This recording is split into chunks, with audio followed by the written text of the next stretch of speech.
It's August 24th, 2022. Heading up to Memphis, Tennessee, up from Laurel, Mississippi, which is just to the east and south, I believe, of Jackson, Mississippi.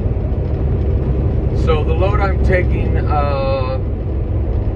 through Memphis, as I said on my last video, is going to Monett, Missouri.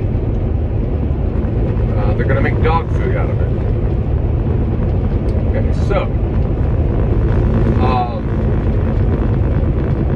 how do I know that? Because I've been there before. I've picked up where I picked up before.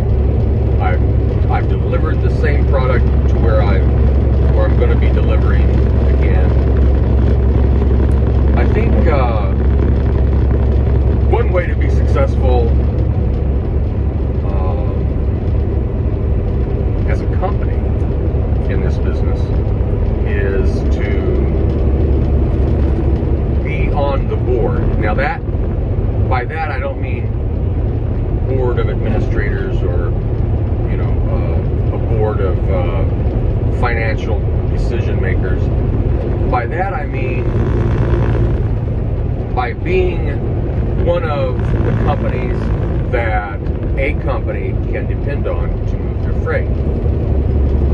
That phrase, be on the board, is a phrase I heard back in the early 90s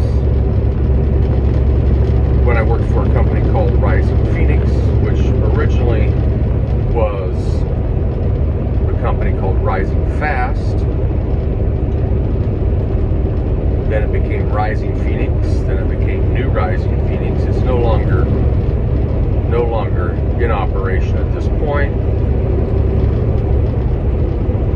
The gentleman who owned that company, named Charlie Daniel, not the singer, not the fiddle player. There's no S on his name. Charlie Daniel. His father owned a trucking company, and as Charlie Daniel tells it,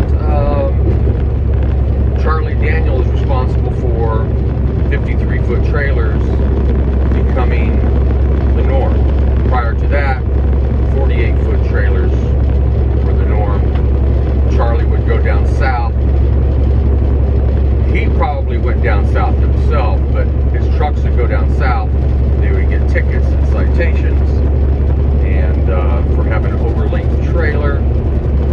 And eventually, through some persuasion of lawmakers, Charlie Daniel claims that he's responsible for the extension of 4853.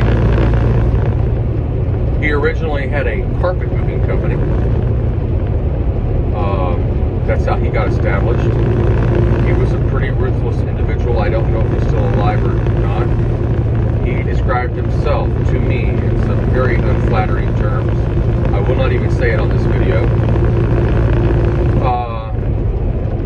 And he was pretty accurate. His reputation is pretty accurate, and the reputation is not good. I don't know what to say. Was he successful in the trucking business?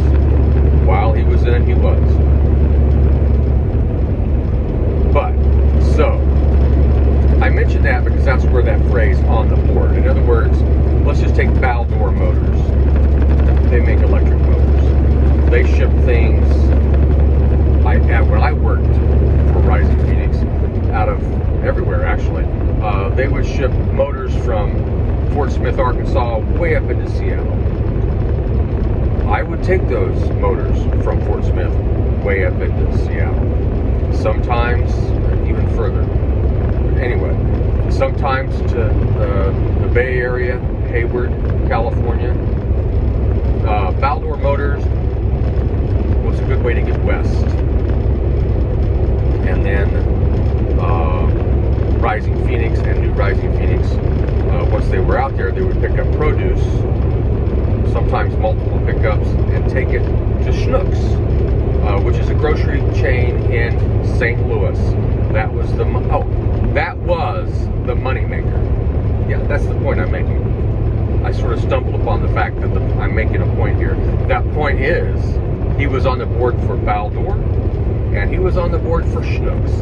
And that's how you make money, is being on the board. In other words, being on the roster, not just as an individual, but as a company. Okay? If you have 500 trucks and you're on time and prompt and get their product there, you're probably a good candidate to be on someone's board, and you're probably going to make money. If you're on someone's board, you're probably a good candidate to be able to go to a bank and say, hey, listen, loan me some money for 7 trucks. Okay, that's $1 million. But if you can keep those trucks busy, and you show that bank you can keep those trucks busy and generate money to pay them back, boom, you have more trucks. Boom, again, you're on the board with more customers, which allows you to go get more trucks. That's how that works.